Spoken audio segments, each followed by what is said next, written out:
Or dystopian future wouldn't be complete without Mark Zuckerberg, the head of Facebook, trying to get into your head. Welcome to John Mike Keene as we glimpse into the future of Facebook in your head. One thing that's still kind of interesting, so we're 20 years later, and when we want to access the internet, we basically have the physical world all around us, and then you just have this like tiny little rectangle that you use to access like all the digital content that's out there. So, I mean, to me, the thing that's going to be interesting about glasses is it's not just that, yeah, you're going to be able to feel like you're there with someone, even no matter where you actually are physically. It's the kind of complete merge between the physical and virtual worlds. I already have too much virtual world in my physical. It's like that old Reese's peanut butter commercial. You got your chocolate in my peanut butter. You got your peanut butter in my chocolate. You got your physical world in my virtual world. Most of us are looking for ways to separate from the virtual world more to get back into the real world. And he's looking for total immersion. I got bad news for everybody. This is going to be adopted. People like their phones. People like the virtual world. They like getting sucked in.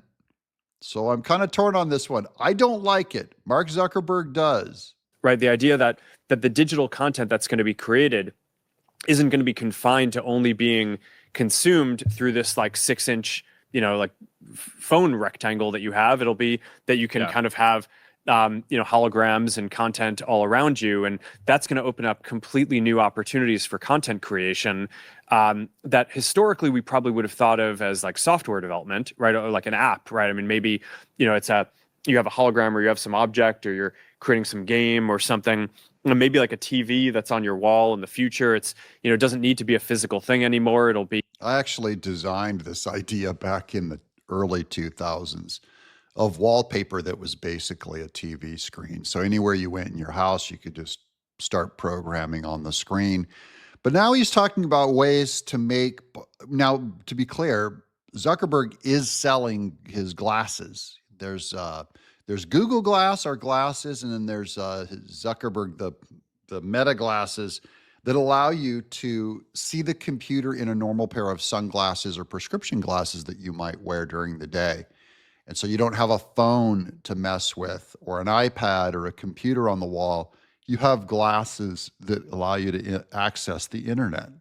A hologram, but it can display any content. And maybe in the past that would have been, like a software engineer or someone like that building it. But I think with all the AI tools, it's not going to take a software engineer to build it. It'll be more like a content creator who's basically using AI tools in order to create all this digital content that will basically just be able to populate and we'll be able to bring around with us all wherever we go in the world. So I think that that's going to be pretty compelling because today, even as important as the internet is in our lives, it's still just quite odd to me that you access it through this very small portal and it's just not fully integrated with us physically. And that's definitely going to change. It's definitely going to change. But, all tools in the hands of man is fallen. So you give them more powerful tools, good people do really good with it and bad people do really bad with it. So I never fear the tools. That's why we have a Second Amendment. The most powerful tool in the world is a weapon. And your government says you can have it and you can do incredible good with it or incredible bad with it. I'm John Mike Keene.